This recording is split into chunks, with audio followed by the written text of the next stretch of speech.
मैं उसे प्रेम नहीं करता था। मैं उसे अब भी प्रेम नहीं करता। मैं उसे पसंद करता था। मैं उसे पाना चाहता था। दरअसल मैं उसकी देह को पाना चाहता था।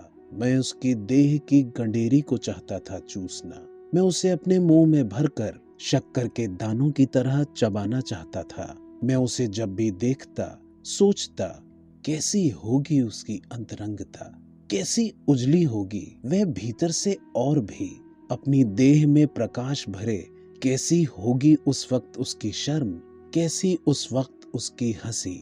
मैं उन दिनों उसे दुनिया की सबसे खूबसूरत औरत कहता। मैंने जिसे बाद में उसके साथ अनुभव के दौरान किया भी महसूस, जिसे मैं उसे बताता भी रहा अक्सर। मैंने देह की दुनिया में उसकी प्रवेश पाने के लिए खुद को उसके पैरों में घास की तरह बिछा डाला। मैं उससे कहता, तुम्हारे खूबसूरत पैरों के नीचे मैं जितना दबूंगा उतना ही निखरेगा मेरा रूप। तुम मुझे रौंदते हुए जितना चाहो चलती चली जाओ, मैं तुम्हारे कदमों में बढ़ता ही जाऊंगा। दुनिया के उस छोर पहुंचकर भी खत्म नहीं होगा मेरा विस्तार।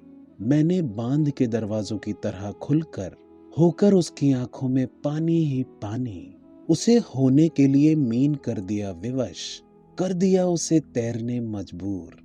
आज उसके साथ दूर निकल आने के बाद मैं उससे पूछता हूँ, तुम्हारा संयम कहाँ खो गया, कहाँ खो गई तुम्हारी ना, तुम्हारे लिए ठीक नहीं गति कहाँ से आ गई है तुम्हारे भीतर। लगाम जरूरी है इस पर। मैं तो समझता ही न था तुम्हारे भीतर इतनी बाढ़ भी हो सकती है। यह तो मुझे ही बहाए ले जा रही है। मैं उससे अब भी प्रेम नहीं करता। मैं उसे अब भी पसंद करता हूँ। मैं उसकी देह को पसंद करता हूँ, लेकिन उसकी आंखें अब अक्सर मेरे भीतर मेरे उस पुराने अनुरोध को ढूंढती हैं, जिसने एक रोज अपनी आंधी में उसके धीरज को उड़ा कर रख दिया था।